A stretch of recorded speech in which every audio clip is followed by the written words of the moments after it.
குப்பையா அது? உயிர் இல்லை. எனக்கு இதை மட்டும் சொல்லுங்கள். நமக்கு பசிக்கிற மாதிரி அதுக்கும் பசிக்கும்ல, வலிக்கும்ல, அதுக்கும் வலிக்கும்ல. நம்ம குழந்தைகள் நம்ம முன்னாடி கஷ்டப்படும் போது, நம்ம குழந்தைங்க பாதிக்கப்படும் போது ஒரு தாயார் நமக்கு எப்படி பரிதவிப்பு வருமோ அதே மாதிரி அதோட அம்மாவுக்கும் பரிதவிப்பு வரும்ல. அம்மாவை காணாம அந்த குட்டிகளுக்குமே ஒரு ஏக்கம் இருக்கும்ல, இந்த உணர்வுகள்லாம் இருக்கும்ல. அதெல்லாம் உங்களுக்கு புரியுதா? நம்மளாம் மனிதர்களாக விலங்குகளாங்க. இல்லை முப்பாட்டம் சொன்னாங்க திருவள்ளுவர், பகுத்துண்டு பல்லுயிர் ஒம்புகன்னு சொல்லி. அதை கூட நம்ம மதிக்கிறது இல்லை. அப்படி அங்கே மறுத்து போயிடுச்சு. இதை கேட்டால் உன்னை நாய் துரத்துனா தெரியும், உன் குழந்தைய நாய் கடிச்சா தெரியும், உன் குடும்பத்தில் ஒருத்தவங்க ரேபிஸில் செத்தா தெரியும். இந்த இத்து போன டைலாக தான் பேசுவீங்க இல்லை? எப்போங்க மாற போவீங்க? எப்போ மாறப்போம் நம்ம?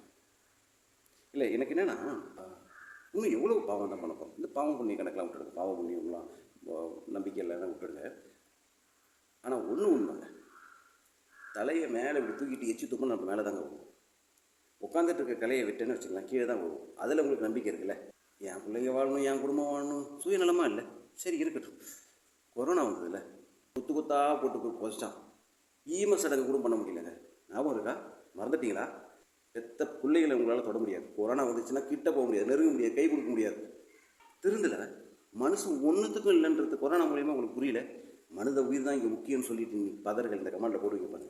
இப்படி பல சம்பவம் நடந்தாலும் நம்ம பாடம் கற்றுக்க போகிறது கிடையாது. மனிதன் ஒன்றுமே கிடையாது. இப்படியெல்லாம் பாவம் செஞ்சிடக்கூடாதுன்னு திருந்துறதுக்காக தான் அப்பப்போ நமக்கு ஒரு சில நிகழ்வுகள் வருது, ஒரு பேரிடர்கள் வருது. மாற்றிக்கிங்க. இன்னொரு பேரிடரை உருவாக்கிடாதீங்க. தாங்க மாட்டீங்க.